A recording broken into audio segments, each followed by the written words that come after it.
E aí, alunos, aqui é a professora Elana, aluna de português, e hoje eu vou fazer com vocês a explicação da primeira sequência digital de atividades de língua portuguesa do CAED, da segunda série do ensino médio. Por se tratar de uma prova que vocês têm que fazer, esse vídeo ele não tem as respostas, ele tem apenas a explicação. Se você precisa de outros materiais, dá uma olhadinha na descrição que tem muitas playlists com vários vídeos que eu já gravei que podem te ajudar. Se você precisa de conteúdo de matemática e de física, dá uma olhadinha no canal do professor Colombo, o Exatas 1000, que lá tem muita coisa bacana. Se esse vídeo te ajudar, deixa o seu like, porque ele ajuda muito na divulgação do canal. Se inscreva e ative o sininho para não perder as notificações. Me siga nas redes sociais, é tudo Lana B. Poloni. Então, bora lá! Atividade 1. O amor e a morte. Foi em dezembro, 10 anos atrás. Mila teve 9 filhotes. Impossível ficar com a ninhada inteira. Fiquei com aquela que me parecia a mais próxima da mãe. Nasceu em minha casa, foi gerada em minha casa. Nela viveu esses 10 anos, participando de tudo, recebendo meus amigos na sala, cheirando-os e ficando ao lado deles, sabendo que, de alguma forma, devia homenageá-los por mim e por ela.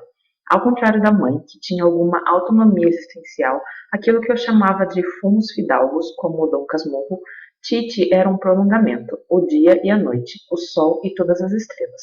O universo dela centrava-se em acompanhar, resumia-se em estar perto. Quando Mila foi embora há 2 anos, ela compreendeu que ficara mais importante e, se isso fosse possível, mais amada. Escoou com sabedoria a dor e o pranto, a ausência e a tristeza, e se já era atenta aos movimentos mais insignificantes da casa, com o tempo tornou-se um pedaço significante da vida em geral e do meu mundo particular. Vida e mundo que deverão, agora, continuar sem ela, se é que posso chamar de continuação o que tenho pela frente. Perdi alguns amigos recentemente, mas foram perdas coletivas que doeram, mas, de certa forma, são compensadas pela repartição do prejuízo. Perder Titi é um resto de terra arrancada de mim mesmo. E estou citando pela segunda vez Machado de Assis, que criou um cão com o nome do dono, Quincas Borba, e sabia como ninguém que dono e cão são uma coisa só. Essa coisa só fica mais só, nem por isso fica mais forte, como queria Ibsen. Fica apenas mais sozinho mesmo, sem ter aquele olhar que vai fundo da gente e adivinha até a alegria e a tristeza que sentimos sem compreender. Sem Tite, é mais fácil aceitar que a morte seja tão poderosa, desde que seja bem menos poderosa do que o amor. O texto Amor e a Morte pode ser classificado como um editorial, um poema em prosa, uma crônica, uma notícia. Então, aqui nessa questão, ele quer que a gente diga qual é o gênero textual desse texto, O Amor e a Morte. Então, eu vou explicar cada um desses gêneros e, com base nisso, vocês conseguem identificar qual é o desse texto. Editorial é um texto que é publicado ali em jornais e que vão dar ali a opinião não apenas de uma pessoa, mas assim do grupo todo ali daquele jornal, daquela revista. Então, se a revista X publicar um editorial, ela vai estar publicando não apenas ali a opinião do autor que escreveu o editorial, mas de toda a revista. Né? Então, é meio que um artigo que vai responder pela opinião de todo o grupo ali. Um poema em prosa é quando eu tenho assim, o poema é aquele texto escrito em versos, né, estrofes e tudo mais. Já a prosa é um texto escrito em parágrafos. Então, quando eu falo de poema em prosa, ou prosa poética é a mesma coisa, eu estou falando de textos escritos em prosa, textos escritos em parágrafo, que têm linguagem de poema. Então, assim, são textos que são escritos em prosa, que são escritos em parágrafo, mas eles têm aquela linguagem de rima, de sonoridade, de ritmo, típica do poema. Então, você está lendo um texto em prosa, um texto em parágrafo, mas a sensação que você tem é de que está lendo um poema por todo o ritmo, por toda a construção daquilo, por toda a melodia que tem no texto, né? Crônica é um texto curto que tem o objetivo de falar sobre coisas do dia a dia. Então, vai falar sobre acontecimentos cotidianos, né? Vai refletir sobre esses acontecimentos e tudo mais. Né? Então, assim, é bem focado em falar sobre questões cotidianas mesmo, questões do dia a dia. E aí ele pode colocar uma pitadinha de humor, pode colocar uma criticazinha, ou pode fazer uma reflexão e tudo mais. E a notícia é aquele texto que a gente costuma ver ali em jornais, né? Que vai passar um acontecimento, né, de um determinado local de uma maneira pontual. Então, vai contar o que aconteceu ali naquela situação para informar a população, para que eles saibam disso. Então, conhecendo as características de cada um dos gêneros, vocês precisam descobrir qual deles que é o gênero do texto O Amor e a Morte. Ah, e faltou esse último aqui, pessoal, uma resenha crítica, né, que seria a opção E. Enfim, resenha crítica é quando eu escrevo um texto para avaliar um produto cultural. Então, vamos supor, saiu um filme, ou então saiu uma série nova, ou saiu um disco musical novo, ou um livro. Aí eu fui lá, consumi esse produto e eu gostei muito. Aí eu vou escrever uma resenha para avaliar, para comentar, para falar o que eu achei e por quê. Ou então eu não gostei, eu vou fazer a resenha da mesma maneira, dizer por que eu não achei bom, né? Recomendar que as pessoas não consumam aquele produto, enfim. Então isso é uma resenha. Atividade 2. Segundo o autor do texto, a cachorra Titi era diferente da mãe porque era alegre como um dia de sol, estava sempre perto de seu dono, gostava de ficar sozinha, tinha autonomia existencial, tinha um temperamento contraditório. Então, a questão 2 quer saber por que a cachorrinha Titi era diferente da mãe, e para isso precisa reler este parágrafo aqui. Eu grifei de cores diferentes porque vocês vão perceber que o que está em amarelo está se referindo à mãe, e o que está em rosa está se referindo à Titi. E a questão quer saber sobre a Titi, por que ela era diferente da mãe, né? Qual era a característica dela aí de personalidade, né, que ela tinha que tornava ela diferente da mãe. Então, é só reler ali o trecho e aí encontrar, né, qual é a alternativa aqui que melhor se encaixa. Atividade 3. No texto O Amor e a Morte, a predominância de linguagem em poesia com foco na argumentação, linguagem em poesia com foco na descrição, linguagem em prosa com foco na descrição, linguagem em prosa com foco na exposição, linguagem em prosa com foco na narração. Então, para responder essa questão, vamos dividir em duas análises, né? A primeira análise é entender se esse texto tem uma linguagem em prosa ou uma linguagem em poesia, né? Então, lembrem daquilo que eu comentei, que um texto em prosa é um texto escrito em parágrafos, né? Então, é um texto ali que vai estar... Começa o parágrafo, né? Começa no começo da linha, vai até o final, enfim, vai formando parágrafos e tudo mais. Isso é um texto que a gente chama de texto em prosa, dividido em parágrafos. E aí a linguagem em poesia, a gente já vai lembrar ali dos poemas, escritos em versos e tudo mais, né? Aí vocês têm que pensar também aí a questão do que está depois da vírgula, né? Se o foco está na argumentação, na descrição, na exposição ou na narração. A argumentação é quando eu vou defender uma ideia para provar o meu ponto de vista. Então, eu tenho um ponto de vista sobre algo e eu vou usar ali argumentos para convencer você que eu estou certa sobre aquilo.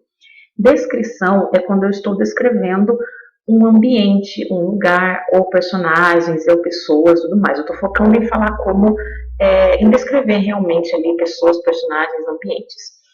Exposição é quando eu estou ali colocando ali, indicando uma série de ideias e tudo mais, mas sem argumentar. E a narração é quando eu estou contando uma história, estou narrando, falando de coisas que aconteceram. Atividade 4.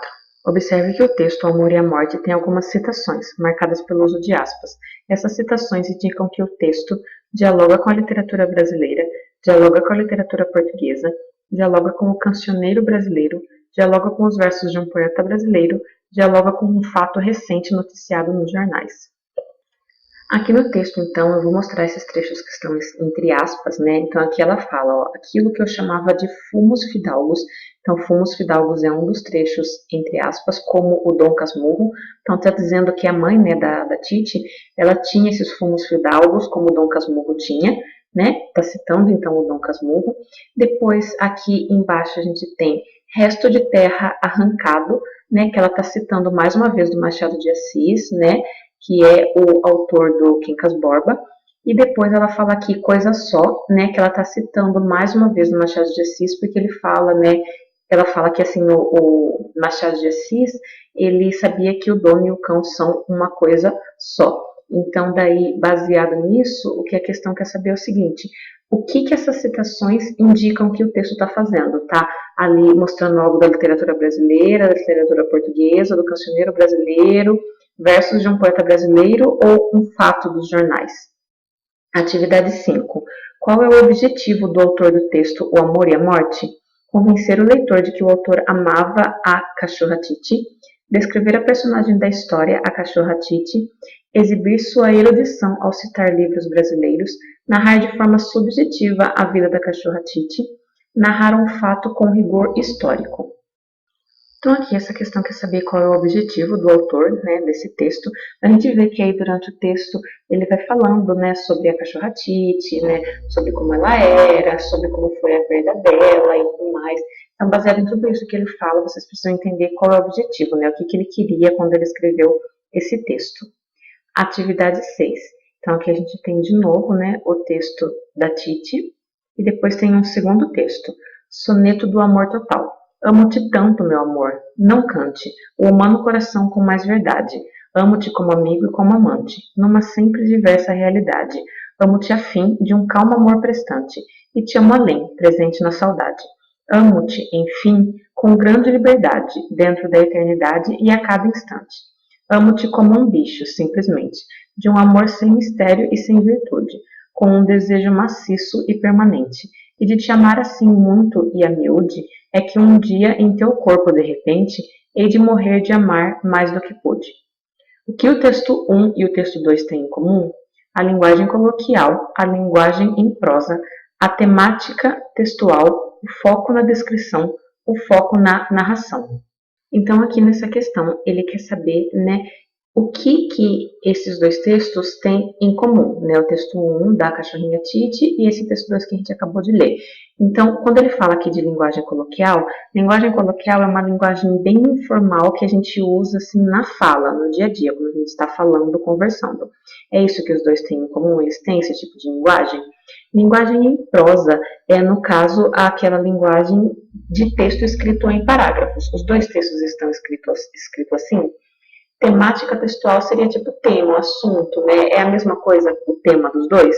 O foco na descrição, ambos eles estão focando em descrever alguma coisa, personagens, espaço, sentimento, cenário, enfim, eles estão ambos focando em descrever algo. O foco na narração. Os dois textos estão focando em contar algo, em narrar coisas que aconteceram, em contar para o leitor coisas que aconteceram em um determinado momento, em um determinado espaço, em um determinado tempo. Atividade 7. Então, daí tem o mesmo texto, poema que a gente leu. Em relação à forma desse texto, qual é a opção abaixo que melhor o descreve? O texto é um poema concreto, com preocupação com a forma e a disposição do texto. O texto é um poema de versos brancos, ou seja, os versos não têm rimas. O texto é um poema de versos livres, ou seja, os versos não têm uma medida regular. O texto é um poema em prosa, sem preocupação com forma e rigor estético. O texto é um poema metrificado, com versos regulares e com rimas. Então, aqui, para responder essa questão, eu vou comentar um pouco sobre cada alternativa, né? Quando ele fala aqui de poema concreto, o que é um poema concreto? É um poema ali que ele tem um aspecto visual. Então, vamos supor, ele está falando sobre a chuva, e aí os versos vão ser colocados na folha, assim, meio que caidinhos, simbolizando a chuva, ou sei lá, como se fosse um guarda-chuva, algo do tipo. Então, tipo, é um poema que tem a parte ali escrita, mas os versos meio que formam ali desenhos, né? Então, você vê o poema, você vê também uma imagem, né? Ele é visual, digamos assim. Aí, o poema de versos brancos é aquele poema que não tem rimas. Então, vocês voltam aqui e observam, né? Esse poema tem rimas? Então, vai olhando o finzinho aí dos versos e vendo se tem rima. Se tiver rima, então daí já descarta essa, né? Versos livres, quando os versos não têm medida regular, né? São aqueles versos que não têm métrica. E aí eu vou explicar daqui a pouco o que é métrica. Então, assim, um verso tipo bem maior, outro verso bem menor e tudo mais. Aí poema em prosa seria, no caso, quando é a linguagem da poesia num texto em prosa, a linguagem da poesia num texto escrito em parágrafos. É isso que tem aí. E poema com metrificado seria poema com métrica, né? Que tem aí versos regulares e rimas. Então, eu vou explicar o que é métrica para vocês poderem entender um pouco melhor a letra E e a letra C. Então, vou dar o um exemplo aqui no comecinho do texto. Eu vou metrificar os primeiros versos. Então, aqui eu metrifiquei os dois primeiros versos, né? Para explicar o que é a métrica. Eu fiz aqui a escansão. Então, assim, verso com métrica é um verso que a gente vai fazer ali quase uma separação silábica, mas não é bem uma separação silábica, né? E porque vejam só, aqui no primeiro verso bateu com a separação de sílabas, né? Mas no segundo verso não bateu. Então, assim, a divisão em sílabas poéticas, a escansão, a metrificação, enfim, tem vários nomes, é quando eu vou fazer essa divisão de sílabas no verso, mas não é pela sílaba gramatical, é pelo som. Então, por exemplo, aqui bateu com a sílaba gramatical, já aqui não bateu. Por quê? O humano, na hora que eu falo tudo junto, né? Esse som do O com o som do U, eu junto na hora de falar. Ou, mano. Então, assim, como eu junto esse som e a divisão é por sílaba sonora, então aqui fica tudo numa coisa só. Agora, nos outros casos, já não. Né? Então, geralmente, quando a gente faz essa metrificação, a gente faz, tipo, contando assim nos dedos, sabe? Amo-te tanto, meu amor, não cante. E assim por diante. Vocês não estão vendo aqui enquanto eu estou gravando, mas eu estou contando nos dedos. É tipo, é o modo como a gente ensina, né? Aí no de baixo. O mano, coração com mais verdade. E na hora que a gente vai contando nos dedos e vai somando, a gente vê que aqui tem 10 sílabas sonoras e aqui tem 10 sílabas sonoras também, né? Então, assim, mas se contar dá 11. Não, não dá 11, porque a gente para de contar na última sílaba mais forte ali da palavra. Então, vamos supor, cante. Eu falo cante, eu não falo cante. Então, tipo, a sílaba mais forte de cante é can, né? Então, a gente tem a tônica aqui no cante e a gente vai parar de contar na tônica, na sílaba mais forte da última palavra. Se eu falasse cante ao invés de cante, aí eu teria que parar de contar aqui no T. Como eu falo can, o can é mais forte, eu paro de contar aqui. E se eu parar de contar aqui, vai dar 10, né? E aqui acontece a mesma coisa. Verdade. O dá é o mais forte, eu vou parar de contar aqui também. Então, dá 10 também, né? Tem casos que, tipo, é na última mesmo, na última sílaba que acaba, mas depende aí do verso, depende do poema. Então, eu usei esses dois versos para explicar o que é métrica. Aí tentem fazer mais ou menos aí, né, na casa de vocês, olhando a prova de vocês, se vocês conseguem fazer algo parecido nos próximos versos. Se vocês conseguirem fazer algo parecido nos próximos versos, e que vai repetindo essa ideia, repetindo essa estrutura, é porque é um poema com métrica. Se vocês não conseguirem fazer, se não tiver algo semelhante nos próximos versos, é porque não é um poema com métrica. Atividade 8. Uma visão corporificada do amor está presente no seguinte verso. Amo-te tanto, meu amor. Não cante o humano coração com mais verdade. Amo-te, enfim, de um calmo amor prestante. Amo-te, enfim, com grande liberdade, com um desejo maciço e permanente. Então aqui, quando ele fala de visão corporificada do amor, é quando ele está falando do amor de uma maneira mais corpórea, mais assim, relacionada a corpo, né, que dá assim mais pra gente, como se a gente fosse sentir, tocar, e que de alguma maneira relaciona aí o amor com o corpo, com a questão assim do tato realmente do corpo, com algum elemento ali do corpo do ser vivo, né. Então, vocês têm que encontrar a alternativa em que vocês encontrem, em que vocês percebam que tem algo do tipo. Atividade 9. Último desejo. Nosso amor que eu não esqueço e que teve o seu começo numa festa de São João, morre hoje sem foguete, sem retrato, sem bilhete, sem luar e sem violão. Perto de você me calo, tudo penso e nada falo. Tenho medo de chorar, nunca mais quero seus beijos, mas meu último desejo você não pode negar. Se alguma pessoa amiga pedir que você lhe diga se você me quer ou não, diga que você me adora, que você lamenta e chora a nossa separação. As pessoas que eu detesto, diga sempre que eu não presto, que meu lar é um botequim, que eu arruinei sua vida, que eu não mereço a comida, que você pagou para mim, O último desejo é um poema descritivo, um poema em prosa, um soneto de amor, uma canção musical, uma poesia épica. Bom, essa questão então quer saber que tipo de texto é esse último desejo, né? Então, eu vou explicar cada um dos itens.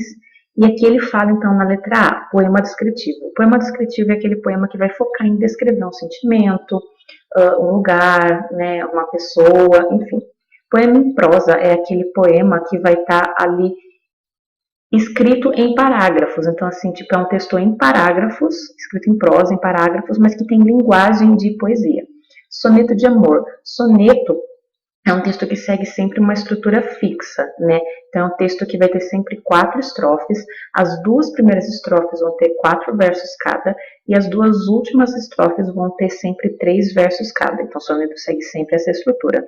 Canção musical, né? É um texto feito aí para ser cantada, uma música. E poesia épica. Poesia épica, então, aí, no caso, é aquela poesia que vai focar em falar de guerras, de homens, de grandes feitos, de grandes conquistas, de deuses e tudo mais. Então, a poesia épica é focada em falar isso, né? Agora, a minha recomendação com relação a esse texto é que vocês vejam onde ele foi publicado, né? Aqui, junto com a questão, ele não está colocando, né, aonde foi publicado, de onde eles retiraram o texto, né, mas na questão 26 eles colocam aí da onde foi retirado cada um dos textos, né, aí no finalzinho da prova tem as referências bibliográficas, né, para ter no final da prova de vocês as referências bibliográficas. Esse aqui que eu recebi não tem as referências bibliográficas, mas a minha recomendação é que vocês então, eu não sei como é que veio as referências bibliográficas da prova de vocês, mas a minha recomendação é que vocês peguem o comecinho desse poema, né, e joguem no Google, para ver o que vocês encontram. Por quê? É uma questão meio complicada, porque para responder ela, você precisa, claro, você precisa saber o que é poema em prosa, o que é poema descritivo, o que é soneto de amor, o que é canção musical e o que é poesia épica. Você precisa saber o que é tudo isso. Mas você também tem que ter um determinado conhecimento de mundo, de conhecer esse texto, de saber de onde ele veio. Né? Assim, você conhecer esse texto sem saber de onde ele veio, fica bem difícil responder a questão e acertar.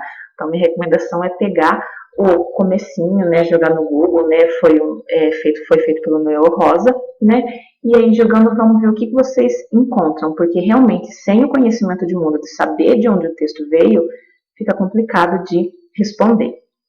Atividade 10. Em relação à primeira estrofe desse texto, a segunda estrofe expressa um sentido de oposição, finalidade, explicação, conclusão, causa. Aqui, para responder essa questão, precisa comparar a primeira estrofe do texto com a segunda. E quando a gente olha o texto aqui, a gente vê que, na formatação que veio para mim, pelo menos, né, não está separadinho aí em estrofes. Eu não sei como está aparecendo para vocês na tela do CAED. Mas como no meu não tem essa separação em estrofes, eu vou procurar o texto, né, em outra fonte para ver como é que ele fez a separação em estrofes, para saber qual é a primeira e qual é a segunda e poder explicar, né, a questão. Bom, eu fiz uma busca então na internet e pelo que eu encontrei, essas são as primeiras estrofes, né? Que lá no meu material não estava separado. Então ele fala, né? Na sua morte eu não esqueço e que teve o seu começo numa festa de São João, morre hoje sem foguete, sem retrato, sem bilhete, sem luar e sem violão. Então ele quer saber aqui, né? Qual é a ideia que a segunda estrofe dá com relação à primeira.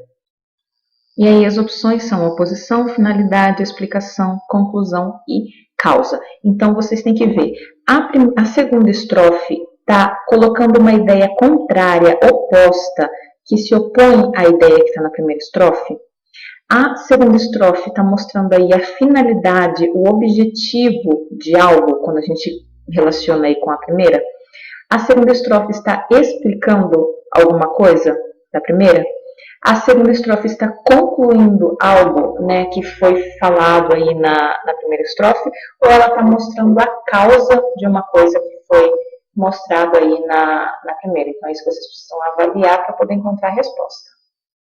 Na segunda estrofe do samba, O Último Desejo, a repetição da preposição sem tem a função de reforçar o sentimento de descaso do ser amado, reforçar o sentimento de ausência do ser amado, negar o sentimento de abandono do eu lírico, afirmar o sentimento de desprezo do eu lírico, afirmar o sentimento de angústia do eu lírico. Então, aqui, para responder essa, tem que pensar o seguinte, na primeira estrofe, ele está falando do amor que ele teve ali com aquela pessoa, né? Então, ele não está falando da pessoa, ele está falando do amor. E ele fala que o amor que ele teve, né, com essa pessoa, o amor deles, nasceu ali, começou numa festa de São João, isso na primeira estrofe. Aí, na segunda estrofe, que é o foco aqui da pergunta, ele falou que esse amor, né, morre hoje sem foguete, sem retrato, sem bilhete, sem o ar e sem violão. Então ele está repetindo a preposição sem várias vezes e ele quer saber o que o lírico está querendo com isso de repetir tantas vezes essa preposição aí sem, né? Então, o que ele está fazendo? Ele quer mostrar que a pessoa amada tem aí um sentimento de descaso, mostrar que a ausência dessa pessoa amada, negar que ele está se sentindo abandonado, afirmar, né, um sentimento aí de desprezo, ou mostrar e afirmar um sentimento de angústia que ele tenha. Atividade 12. Considerando o conteúdo da letra do samba, um último desejo do eu lírico é que ele volte a ser adorado pela mulher amada, que ele possa estar sempre perto da mulher amada, que a mulher se mostre apaixonada diante dos amigos, que a mulher fale a verdade sobre o motivo da separação, que a mulher reconheça que ele está arrependido. Bom, aqui nessa questão 12, então, ele quer que a gente basicamente analise, né, o conteúdo aí do texto, é uma questão mais de interpretação, e quer saber qual é o último desejo do eu lírico. Então, voltando para o texto, né, a gente vê aqui, né, que ele está falando que o amor deles começou na festa de São João, mas que morreu, quer dizer, eles se separaram, né, e aí ele diz, nunca mais quero seus beijos, quer dizer, tipo, ele não está querendo voltar com essa pessoa que ele ama, né, nunca mais quero seus beijos, e aí ele diz, mas meu último desejo você não pode negar. Então, aqui quando ele fala, mas meu último desejo você não pode negar, ele está marcando que, a partir daí, ele vai dizer qual é o último desejo dele. Então, a gente tem que focar, né, claro, nas informações que vieram antes, para descartar algumas alternativas, tem, mas também tem que focar no que vem depois daqui, porque a partir de, se alguma pessoa amiga, que ele vai dizer qual é o último desejo dele. Então, lendo a partir daqui, né, se alguma pessoa amiga e assim por diante, né, lendo o que ele fala a partir deste verso, a gente consegue ver qual é o último desejo dele, né? Então, o que ele diz a partir desse trecho que ele quer que a pessoa faça?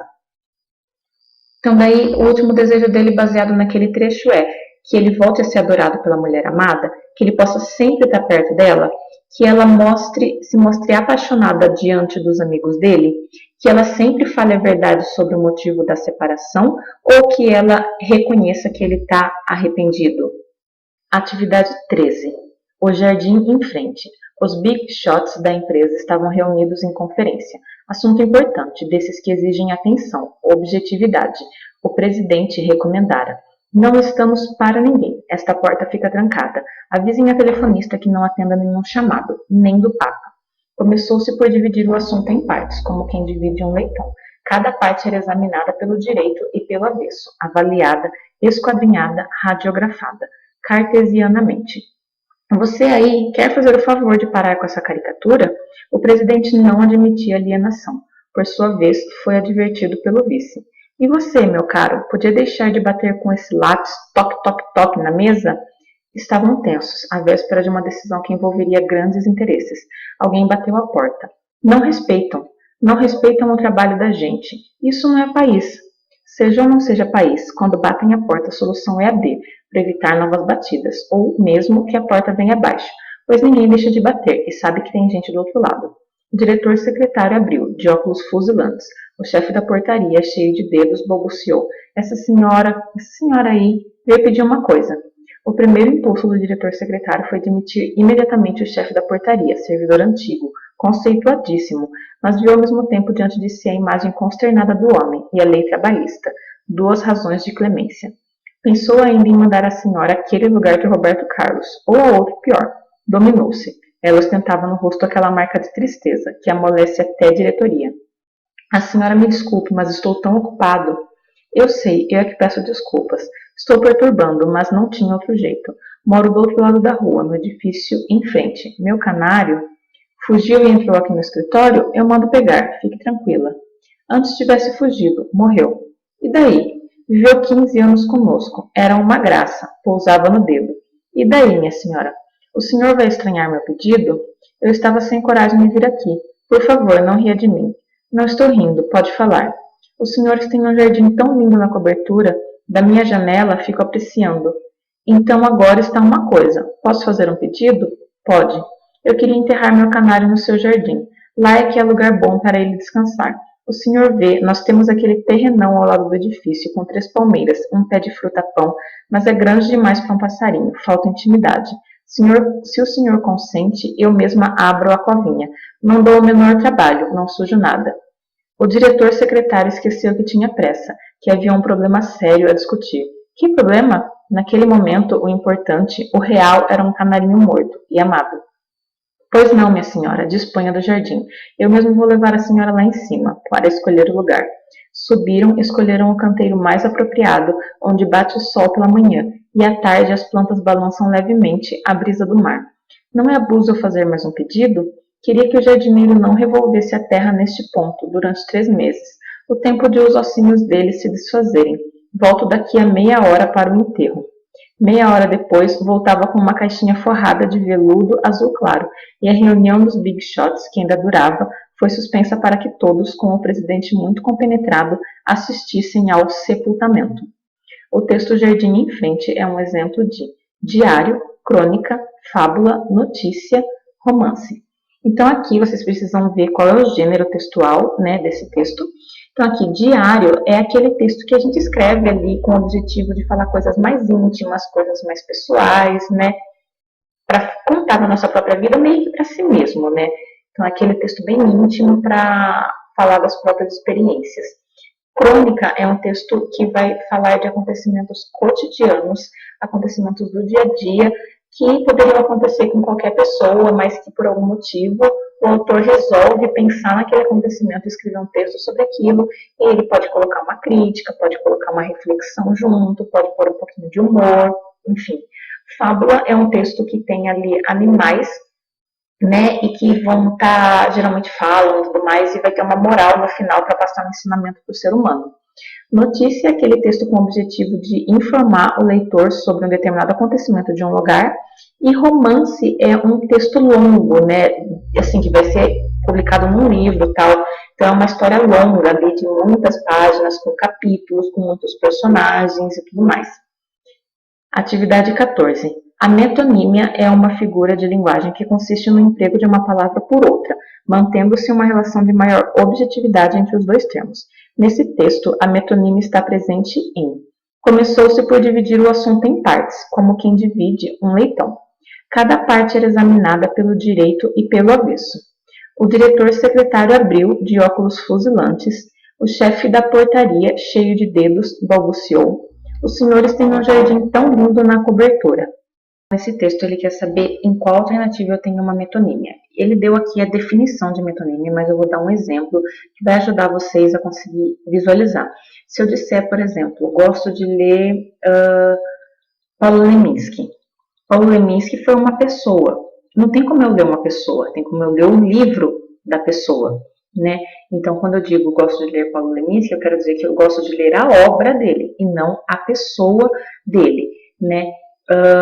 Tenho muitas cabeças de gado. Eu não tenho cabeças de gado, né? Eu tenho aí o gado inteiro e não somente essa parte dele, a cabeça, né? Então, a metonímia é quando eu faço uma troca, eu troco aí um nome pelo outro, tipo, é como se eu desse outro nome, né? Para dar ali uma enfeitada, digamos, na linguagem. Então, ao invés de dizer gosto de ler gosto de ler a obra de Machado de Assis, eu digo gosto de ler Machado de Assis, então eu troquei tipo a obra de Machado de Assis por Machado de Assis, para minha linguagem ficar mais bonita, mais bacana, mas eu só fiz essa troca porque tinha uma proximidade de sentido, né, entre as duas ideias. Ou então eu tenho várias cabeças de gado, eu troquei gado por cabeças de gado, né, justamente porque tinha essa proximidade de sentido entre eles. Então vocês têm que encontrar a alternativa em que é feito isso. Atividade 15.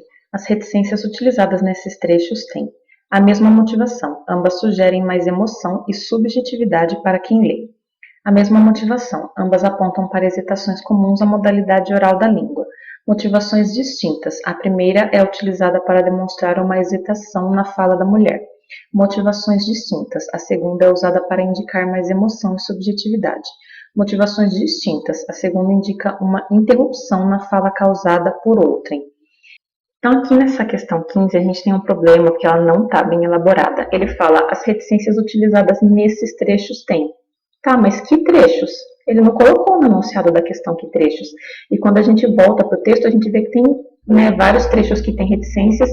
Não tem como a gente saber qual é se ele não colocou no enunciado, e daí fica meio complicado de responder a questão. Então, assim, não tem nem que eu explicar aqui, porque no enunciado ele não falou que trechos que são. Se ele não falou que trechos que são, como é que a gente vai analisar, né? Daí fica difícil. Atividade 16. No 11º parágrafo desse texto, no trecho "dominou-se", ela ostentava no rosto aquela marca de tristeza que amolece até a diretoria. Os 2 pontos foram usados para anteceder uma citação, indicar a fala de alguém, indicar um esclarecimento, indicar uma enumeração, introduzir um exemplo. Então aqui ele quer que a gente avalie nesse trecho, né, por que ele utilizou os 2 pontos. Então ele fala dominou-se, aí tem 2 pontos e depois tem o resto. Então assim, esses 2 pontos, eles estão aí porque depois deles vem uma citação. O que é uma citação? É uma fala de uma outra pessoa que foi colocada aí? Então é uma citação ou é a voz do narrador mesmo que tem aí? Indicar a fala de alguém, indicar aí a fala de um personagem, né? Então, assim, a citação seria o pensamento de alguém aí que venha de fora, né, de um autor e etc. A fala de alguém seria, de repente, de um personagem aí do texto. Então, tem aí uma citação de um outro autor ou algo do tipo, ou a fala de um personagem, ou a voz do narrador. Então, é isso que vocês precisam analisar para ver, né, a A e a B. Aí, no caso, depois de indicar um esclarecimento. Depois dos 2 pontos, a gente tem aí ele esclarecendo, né, por que ela se dominou, o que estava acontecendo que ela precisou se dominar. Iniciar uma enumeração. Enumeração seria assim, por exemplo, eu gosto de banana, maçã, pera e uva, né? Então, assim, eu estaria enumerando várias coisas aí que eu gosto. É algo do tipo que ele está fazendo? Introduzir um exemplo. Ele está dando exemplo de algo que aconteceu. Então, é que vocês precisam aí compreender, né, para responder essa questão. Atividade 17. No 24º parágrafo desse texto, no trecho "Se o senhor consente, eu mesma abro a covinha", o conectivo destacado estabelece relação semântica de conclusão, condição, explicação, finalidade, oposição. Então, vocês podem aí colocar algumas outras palavras para substituir, para ver se faz sentido. Então, vamos supor, pode colocar aí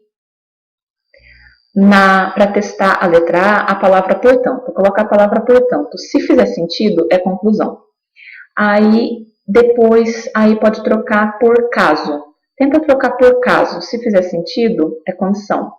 Depois pode trocar por porquê. Se fizer sentido na hora de trocar por porquê, é porque é explicação. Depois pode trocar por para quê. Se fizer sentido, é finalidade. E depois pode trocar por mas. Se fizer sentido, também aí é oposição. Vocês podem fazer essas trocas, né? E ver se aí não altera o sentido do texto, né? Ou uma outra maneira mais rápida de responder é pensar da seguinte maneira. Quando ele coloca essa palavra ser, ele está concluindo uma ideia? Quando ele coloca essa palavra ser, ele está falando a condição para que algo aconteça? Quer dizer, para que algo aconteça, precisa acontecer outra coisa? Quando ele coloca essa palavra ser, ele está explicando algo? Ou então ele está mostrando o objetivo de alguma coisa, né, a finalidade? Ou ele está colocando uma ideia que está sendo contrária a outra ideia? Eu acredito que esse caminho seja até um pouco mais rápido, né, para responder essa questão. Atividade 18. O conflito dessa narrativa é introduzido no trecho "Os big shots da empresa estavam reunidos em conferência". Assunto importante, desses que exigem atenção, objetividade. Cada parte era examinada pelo direito pelo avesso, avaliada, esquadrinhada, radiografada. Estavam tensos, à véspera de uma decisão que envolveria grandes interesses. Alguém bateu à porta. O diretor secretário abriu, de óculos fuzilantes. O chefe da portaria, cheio de dedos, balbuciou. O primeiro impulso do diretor secretário foi demitir imediatamente o chefe da portaria, servidor antigo, conceituadíssimo. Para responder essa questão, a gente precisa ter em mente que uma narrativa ela vai ter uma sequência, né, de 4 elementos. Né? Uma narrativa tradicional, eu estou falando. Então, a narrativa tradicional ela vai ter primeiro a situação inicial, que é aquele momento em que a gente conhece os personagens, conhece o cenário, conhece ali o contexto, para a gente ser apresentado para o que está acontecendo. Então, Essa é a situação inicial. Depois da situação inicial, a gente tem conflito, que é quando é apresentado um problema que vai ter que ser resolvido, que os personagens vão lidar de alguma maneira. Aí depois do conflito a gente tem o clímax, que é o momento em que o conflito assim tá no ponto máximo, né, que é aquele momento de maior tensão, que você tá tenso, querendo ver o que vai acontecer e tudo mais. E depois do clímax a gente tem o desfecho, que é quando a situação se resolve e tal, ou não. E o que ele quer saber aqui é em que momento da narrativa a gente percebe que ele apresentou o conflito, que o conflito começou. Então é isso que vocês precisam perceber. Em qual alternativa dessas ele apresenta o problema ali, né, que vai ter que ser resolvido. Em qual momento a gente percebe que tem ali um problema a ser resolvido. Atividade 19. O espelho. Esboço de uma nova teoria da alma humana. 4 ou 5 cavalheiros debatiam, uma noite, várias questões de alta transcendência, sem que a disparidade dos votos trouxesse a menor alteração dos espíritos. A casa ficava no morro de Santa Teresa. A sala era pequena, alumiada a velas, cuja luz fundia-se misteriosamente com o luar que vinha de fora. Entre a cidade, com as suas agitações e aventuras, e o céu, em que as estrelas pestanejavam, através de uma atmosfera límpida e sossegada, estavam os nossos 4 ou 5 investigadores de coisas metafísicas, resolvendo amigavelmente os mais árduos problemas do universo. Por que 4 ou 5? Rigorosamente eram 4 os que falavam, mas, além deles, havia na sala um quinto personagem, calado, pensando, cochilando, cuja espórtula no debate não passava de um ou outro resmungo de aprovação. Esse homem tinha a mesma idade dos companheiros, entre 40 e 50 anos. Era provinciano, capitalista, inteligente, não sem instrução e, ao que parece, astuto e cáustico. Não discutia nunca e defendia-se da abstenção como um paradoxo, dizendo que a discussão é a forma polida do instinto batalhador, que jaz no homem, como uma herança bestial, e acrescentava que os serafins e os querubins não controvertiam nada, e, aliás, eram a perfeição espiritual e eterna. Como desse esta mesma resposta naquela noite, contestou-lhe a um dos presentes e desafiou-o a demonstrar o que dizia, se era capaz. Jacobina, assim se chamava ele, refletiu um instante e respondeu: pensando bem, talvez o senhor tenha razão. O texto O Espelho é narrado em primeira pessoa por um narrador que é protagonista das discussões na história, em primeira pessoa por um narrador que é um dos 5 cavalheiros debatedores, em terceira pessoa por um narrador observador que narra objetivamente o viver, em terceira pessoa por um narrador onisciente que conhece o íntimo das personagens, e em terceira pessoa por um narrador onisciente que narra objetivamente a discussão. Aqui, então, nessa questão, ele quer o foco narrativo, né, desse texto. A primeira coisa que vocês precisam ver para descartar algumas alternativas é se o texto é escrito em primeira pessoa ou em terceira pessoa. Então, assim, se for escrito em primeira pessoa, o personagem que conta a história é narrado por alguém que participou da história, né? E se for escrito em terceira pessoa, é narrado por alguém que não participou da história. Então, um narrador que não viveu ali, ele não é personagem do que está acontecendo. Então, analisa isso primeiro. Aí, depois que analisar isso, vocês vão ver, né? Se for primeira pessoa, o narrador, ele é protagonista, ele é o principal, ou então ele é um dos 5 cavalheiros. E se for escrito em terceira pessoa, esse narrador, como que ele é? Ele está narrando de fora, observando de uma maneira objetiva, né? Ou ele é onisciente? Que assim, tem a diferença entre o narrador observador e o onisciente. O observador, ele vê as coisas de fora, mas ele não conhece o íntimo dos personagens.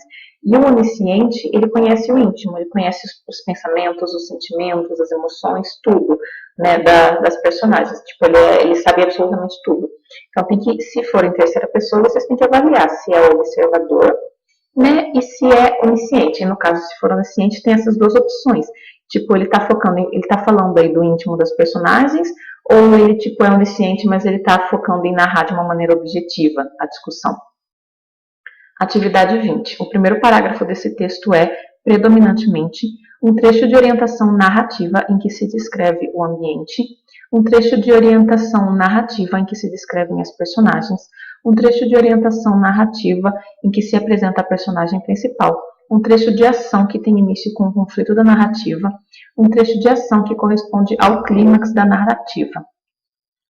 Então, para responder essa questão, vocês precisam entender o que ele faz no primeiro parágrafo do texto, predominantemente. Então, tem que focar no primeiro parágrafo, não no texto todo que ele deixou para vocês.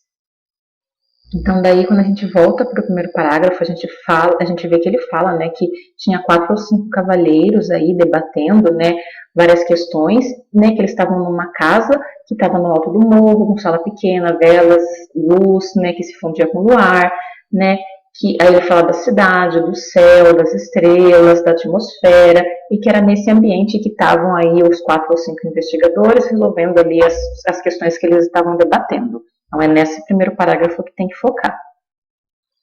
E aí, além de focar na análise daquele primeiro parágrafo, né, do que ele está falando ali, vocês precisam considerar também as informações que eu dei, né, nas questões anteriores, a respeito do que é conflito, do que é clímax da narrativa e tudo mais, né? Então, assim, vejam o que ele está fazendo ali.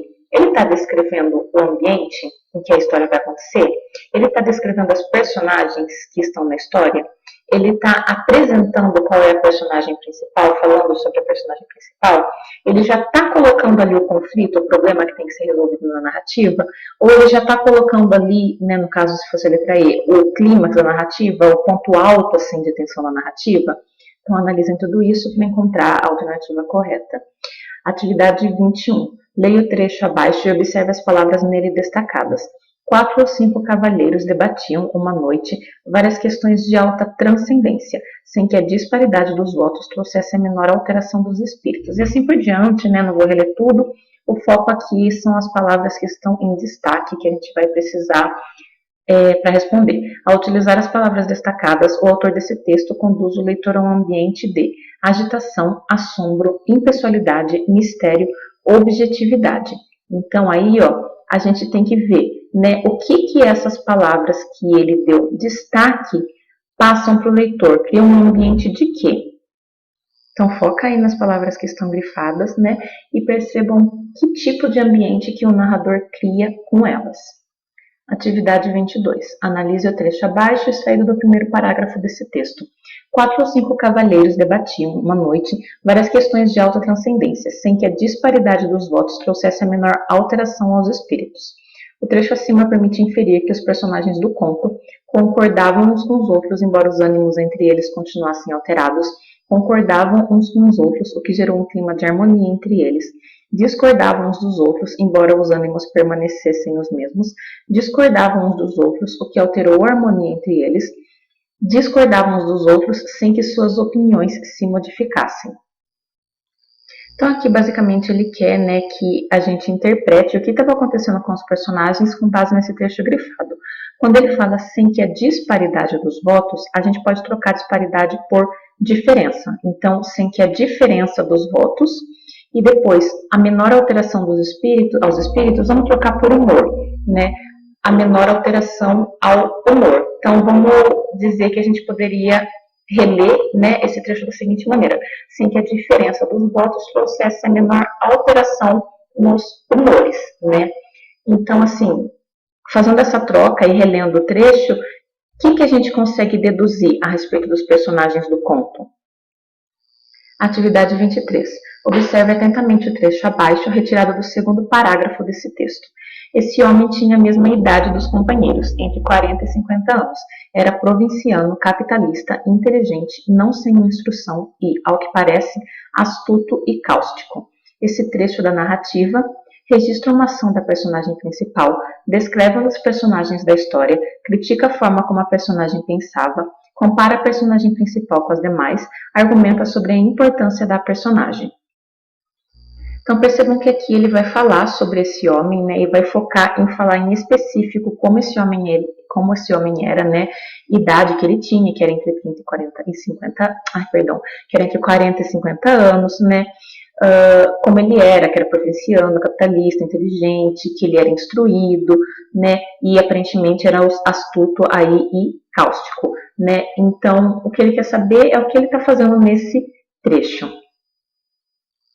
Atividade 24. Nesse texto, no trecho, resolvendo amigavelmente os mais árduos problemas do universo, a palavra destacada pode ser substituída sem perda semântica por antigos, difíceis, estranhos, famosos, perigosos. Então aqui o que vocês devem fazer é pegar e trocar cada uma dessas palavras, né, e colocar aqui no lugar de árduos. E aí vocês releem todo o trecho e vê se mudou o sentido.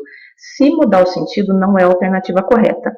A alternativa correta vai ser aquela que a palavra que está aqui, vocês vão colocar no lugar de Argos, vão reler o trecho e não vai mudar o sentido, tá? Então, essa vai ser a correta, não pode ter alteração de sentido. Atividade 25. Nesse texto, no trecho Entre a cidade com as suas agitações e aventuras e o céu, em que as estrelas pestanejavam, através de uma atmosfera límpida e sossegada, estavam os nossos 4 ou 5 investigadores de coisas metafísicas. A expressão destacada é um exemplo de antítese, hipérbole, ironia, metonímia, personificação. Então, aqui ele quer saber qual é a figura de linguagem que tem nesse trecho, né? Eu vou explicar cada uma delas para que vocês consigam visualizar e entender qual é que tem aqui no trecho. Antítese é uma oposição de ideias. Então, se eu disser, por exemplo, no mesmo verso, numa mesma frase, frio e calor, ou então fogo e gelo, ou então morte e vida. Eu estou colocando aí uma frase, eu vou estar formando uma antítese porque são ideias opostas aí no mesmo trecho. Hipérbole é um exagero muito grande, tipo, chorei rios de lágrimas. Ninguém chora rios de lágrimas, mas quando eu falo isso, eu quero dar uma ideia de exagero tal para expressar minha ideia. Ironia é quando eu falo o contrário do que eu quero dizer, com o objetivo ali de dar uma alfinetada. Metonímia é quando eu faço a troca de um termo pelo outro porque tem uma proximidade de sentido. Por exemplo, eu gosto de ler Machado de Assis. Eu estou trocando a obra de Machado de Assis por Machado de Assis, né? Porque tem ali uma semelhança de sentido entre eles. E personificação é quando eu dou características humanas para objetos, animais ou elementos da natureza. Por exemplo, se eu disser que o luar chorava a falta da pessoa que eu amo, né?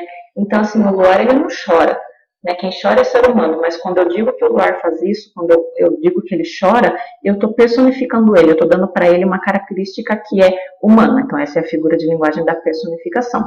Então, baseado em cada uma dessas figuras de linguagem, no que cada uma delas faz, vocês precisam ver, né, qual é a figura que tem em As Estrelas Pestanejavam. E pestanejar, no caso, aí é piscar, tá?